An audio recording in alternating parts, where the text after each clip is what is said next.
Hello everyone, welcome to my channel way to humanities. आज के इस वीडियो में हम लोग विल्फ्रेड ओवेन की famous poem anthem for doomed youth पढ़ने जा रहे हैं। ये एक एंटी वार पोएम है और इस पोएम में वार की ट्रेजिडी को प्रस्तुत किया गया है। साथ ही साथ वार में सोल्जर्स की पेनफुल डेथ को भी दर्शाया गया है। ये पोएम सोनेट फॉर्म में लिखी गई है और ये इटालियन और इंग्लिश सोनेट दोनों का ब्लेंड है।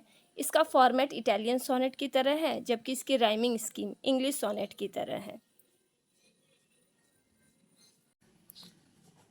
Wilfred Owen first world war के समय के फेमस पोएट्स में से एक हैं। इनका पूरा नाम विल्फ्रेड एडवर्ड सेल्टर ओवेन है। इनका जन्म 18 मार्च 1893 को हुआ था।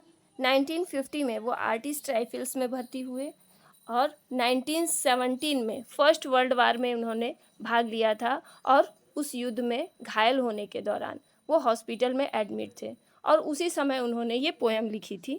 इनकी famous poems anthem for doomed youth and dulce et decorum est है। 1918 में 25 वर्ष की उम्र में ही इनकी मृत्यु हो गई। चलिए पोएम स्टार्ट करते हैं। Anthem for doomed youth means युद्ध में बर्बाद हुए युवाओं पर गीत। What passing bells for these who die as cattle. कह रहे हैं पोएट कि वो लोग जो कि कैटल की तरह, मवेशियों की तरह युद्ध में मारे जाते हैं, वो सोल्जर्स जो कि युद्ध में बेरहमी से मारे जाते हैं, उनके लिए कौन सी चर्च की घंटियां बजती हैं। उन्हें कोई चर्च बेल सुनाई नहीं पड़ती।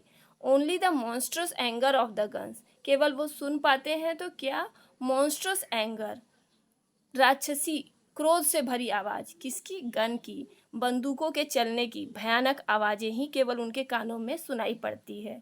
Only the stuttering rifles rapid rattle, और सिर्फ राइफल्स की तेज खड़खड़ाहट से भरी हुई आवाज रुक रुक कर सुनाई देती है। शटरिंग मीन्स रुक रुक कर चलना, रैपिड मीन्स तेज, तेज खड़खड़ाहट से भरी हुई आवाज राइफल्स की, वही वो सुन पाते हैं। Can patter out their hasty orisons, orisons means prayer, प्रार्थना, और ये आवाज़ें उन सैनिकों की प्रार्थना है जो बंदूकों की सहायता से निकलती हैं, युद्ध के मैदान में सुनाई पड़ती हैं। मीन्स ये जो सोल्जर्स हैं जो युद्ध में मारे जाते हैं, उनके लिए कोई चर्च बेल नहीं बजती है और ये जो तेज बंदूकों और राइफलों की आवाज़ है वही उनके लिए चर्च बेल का काम करती है। No mockeries now for them, no prayers nor bells. Mockeries means ritual, ceremony. उनके लिए, वो जो सोल्जर्स हैं उनके लिए उनके मौत पर ना तो कोई रिचुअल्स होंगे, ना तो कोई रीति रिवाज मनाए जाएंगे, और ना ही कोई प्रेयर होगी, ना ही कोई उनके लिए प्रार्थना करेगा, और ना ही उनके शोक में कोई घंटियाँ बजाई जाएंगी। Nor any voice of morning save the choirs, और ना ही कोई शोक की आवाज़, मॉर्निंग मीन्स शोक, कोई शोक की आवाज़ उन्हें उनके लिए गूंजेगी। वहाँ पर किसी तरह के रोने की, बिलखने की आवाज़ें नहीं आएंगी जहाँ पर वो सोल्जर्स मरे पड़े हुए होंगे। The shrill demented choirs of wailing shell, shrill तेज, डिमेंटेड पागल कर देने वाले, कॉयर्स मीन्स कोरस, जो तेज पागल कर देने वाला जो साउंड है किसका, वेलिंग शेल्स, रोते हुए तोप के गोले, मीन्स जो लगातार तोप के गोले आग बरसा रहे हैं, केवल उसी की तेज झंझनाहट भरी आवाज़ें ही वहाँ पर सुनाई पड़ेंगी। And bugles calling for them from sad shires, और उनके लिए बगल्स बजाए जाएंगे, उनके लिए बिगुल बजाए जाएंगे उनके देश में। सैड शायर्स मीन्स उस प्रांत में, जिस प्रांत में वो लोग रहते थे, उस जगह पर, देश के उस भाग में उनके सम्मान के लिए कि वो युद्ध में शहीद हो गए हैं, उनके लिए बिगुल बजाए जाएंगे और इससे ज़्यादा उनके लिए कुछ भी नहीं किया जाएगा। What candles may be held to speed them all. आगे कह रहे हैं पोएट कि उन सोल्जर्स के लिए कौन सी मोमबत्तियां जलाई जाएंगी जो उन्हें जल्द ही इस कष्ट से, इस दुख से छुटकारा दिला दे। To speed them all means उन्हें जल्द ही मौत आ जाए और उन्हें युद्ध के मैदान में ज़्यादा तड़पना ना पड़े, उसके लिए कौन सी मोमबत्तियां जलाई जाएंगी।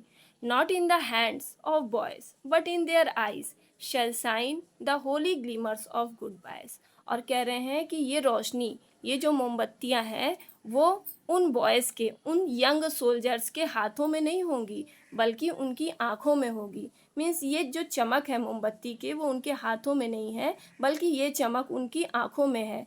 ये चमक कौन सी चमक है? जीवन की, बुझती हुई रोशनी की चमक है। जब वे अपने मौत के करीब होते हैं, मीन्स उन्हें भी एहसास हो जाता है कि अब उनकी मौत होने वाली है और उम्मीद की रोशनी उनके जीवन से अब धीरे धीरे ख़त्म हो रही है।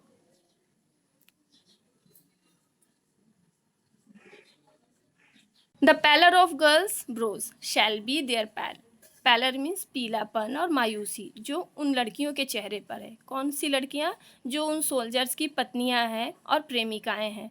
वो उदास है, मायूस है, दुखी है, और वही उनका पैल मीन्स कफन बनेगी। क्योंकि वो जो सोल्जर्स जब युद्ध के मैदान में मारे जाएंगे तो उन्हें दफनाने के लिए वहाँ पर उन्हें कफन भी नसीब नहीं होगा। तो उन लड़कियों के चेहरे की उदासी, मायूसी ही उनके लिए कफन का काम करेगी। Their flowers the tenderness of patient mind. और उनके लिए युद्ध के मैदान में फूल तो नहीं उनकी लाशों पर चढ़ाए जाएंगे, लेकिन मरते समय जो उन्हें शांति और सुकून मिलेगा, जीवन के कष्टों से छुटकारा मिलेगा, वही शांति और सुकून ही उनके लिए फूलों की श्रद्धांजलि होगी। And E slow dust a drawing down of blinds. और हर शाम को जब युद्ध रुकेगा तो जो सोल्जर्स बच गए हैं, जिन्हें अभी मौत नहीं आई है, फिर से वो अपने अपने टेंट के खिड़कियों के पर्दे गिराकर आराम करने की कोशिश करेंगे उसी जगह पर जिस जगह पर वो युद्ध के लिए तैयार थे। क्यों? क्योंकि अगले दिन फिर से उन्हें युद्ध के मैदान में लड़ने के लिए हाजिर रहना पड़ेगा। क्योंकि वो अपने फ़र्ज से बंधे हुए हैं, उससे वो भाग नहीं सकते और हर हाल में उन्हें अपने जीवन को युद्ध भूमि में समर्पित करना ही पड़ेगा।